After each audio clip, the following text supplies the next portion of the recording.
Welcome to the first May edition of Let's Talk Criterion, and we start the month off well with featuring a director that's a firm favourite in the collection, and that's Yasujirō Ozu and his double bill of A Story of Floating Weeds, his silent feature, and its remake Floating Weeds from 1959.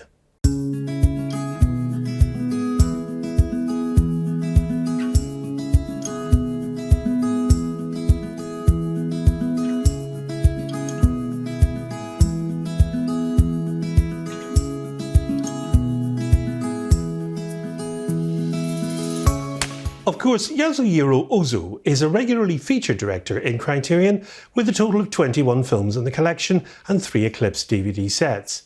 A fairly impressive selection. Now, his silent film A Story of Floating Weeds joins the collection with its 1959 reimagining Floating Weeds.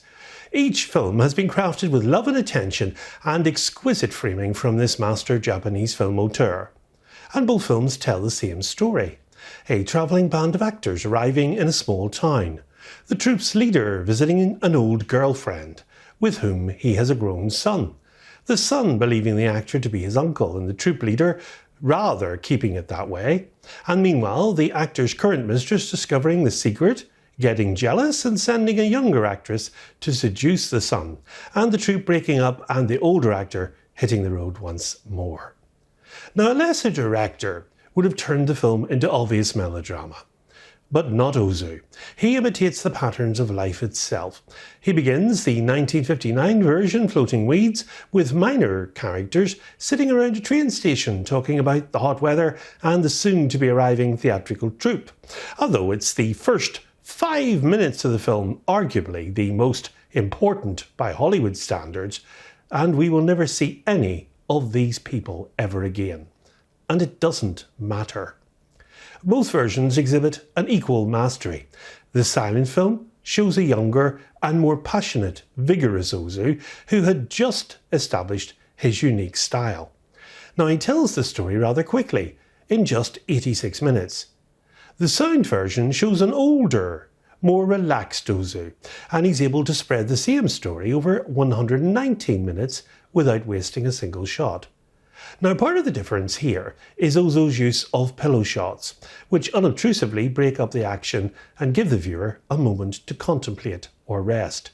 The pillow shots consist of flowers or banners, and it's such a great idea that you wonder why some filmmakers don't use it nowadays. And Ozu carved out an enviable career for himself, working over and over again with the same actors he trusted in the same genre with the same simplistic style he adopted. And he made roughly one movie every year, excising such needless techniques as zooms, pans, dissolves, special effects or tracking shots. In the 1920s and 1930s, it took him almost an extra decade to make the transition from silent pictures to sound, and he only added colour to his final 4 films. He shot mainly with low angles, presumably to get the camera out of the way of the action. Now, most of his 54 films deal with the middle to upper middle class and the collapse of the family unit, and many of his titles sound the same. Early spring, late spring, an autumn afternoon, early summer, and the more time went on, the more unhurried the films became. Now, Americans for the most part never saw an Ozu film until the 1970s. World War II obviously prevented any of the earlier films from reaching the US. Even when Akira Kurosawa's Rashomon and Kenji Mizoguchi's Ugetsu Monogatari caught Americans' attention in the 1950s, Ozu's work hit a few snags, mostly because distributors decided that his style was just too slow and it was just too Japanese for American cinemagoers. How they were wrong. Film lovers the world over have been discovering and falling in love with Ozu's universal and appealing style ever since.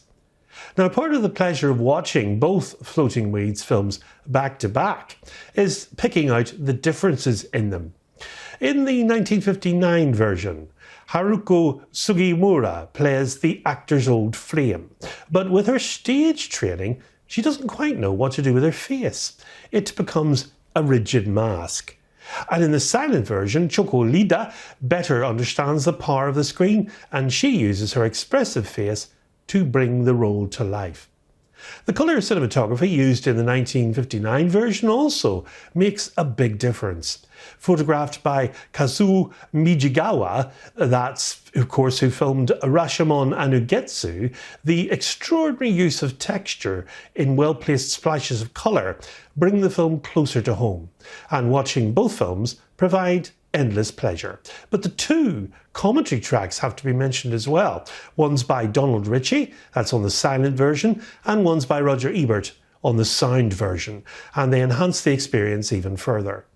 Ritchie, who spent most of his life living in and writing about Japan and authoring one of the key books on Ozu, highlights some of the intricacies in the films. And Roger Ebert, who counts Floating Weeds among his favourite film, provides a more layperson point of view. Now let's examine these two films more closely. Let's start with the feature A Story of Floating Weeds. It's a character study, it's about itinerant performers, and there are people, of course, who live on the edge of Japanese society. They never put down roots like weeds in the rivers, and Ozu wrote the simple story himself. His distinctive style sets his movies apart. The first version is the silent film from 1934. The Japanese were still making silent films then, and the film has few signifiers that identify exactly when the story actually takes place. In both versions, we see mainly older towns with little to identify a specific decade. A bicycle, for instance, and a train. They're the only major technology in sight. Ozu's style is almost transparent here. His camera doesn't move, yet scenes are neither static nor forced. He cuts quite frequently, but his compositions are so logical and exact that we don't feel manipulated or claustrophobic. Indeed, he uses only cuts throughout, clean and simple cuts, even in the titles, and scenes end with views of empty rooms or streets, short buffer shots that might move us ahead a few hours or even a few weeks. And there are plenty of silent intertitles included as well, but they're unlike most of the American silent films of that time. They carry no exposition at all, just normal dialogue. Relationships are created naturally. There's a young boy in the troupe, and Ozu often seems to be comparing his situation with Kihachi's love for his son. And there are melodramatic clashes as well. The mistress tries to confront Otsune, and the son has to defend his new love from Kihachi's wrath. But none of these resolve in dramatic terms. Things change, certainly, and there's hope for the future, but nothing is resolved. Now, the 1959 remake Floating Weeds appears on the second disc, and it's almost a scene-for-scene copy, and it's still in the 1:37 flat aspect ratio, even though much of Japanese filmmaking at that time had converted to scope. Now, the big change is the director moving from black and white into colour, and Ozu adds touches of colour to his remarkable compositional designs, enlivening otherwise naturalistic scenes. Colour seems to cause him no problems at all. One striking colour theme is a dash of red, somewhere in almost every shot.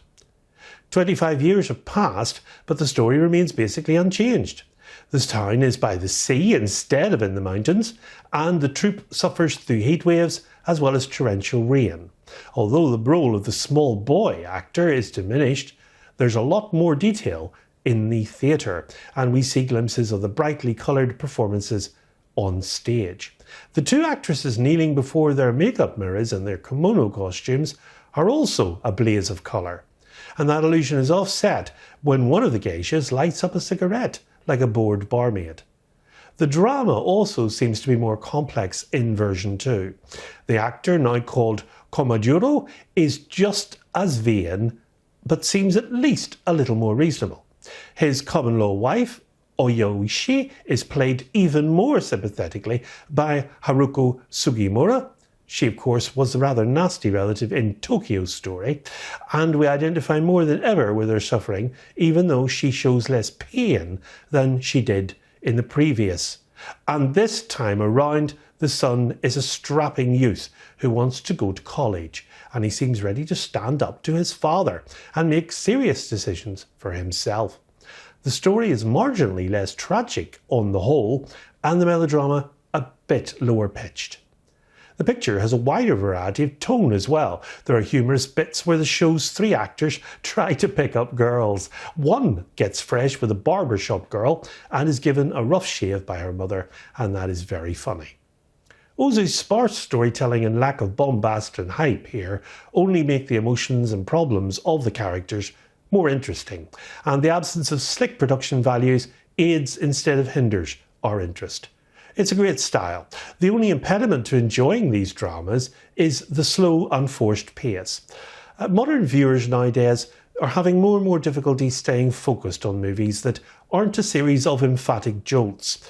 Now, the calming tone felt here and in most of Ozu's movies, the slower than normal pace adopted, will certainly be a challenge to some viewers, but some, of course, will welcome it.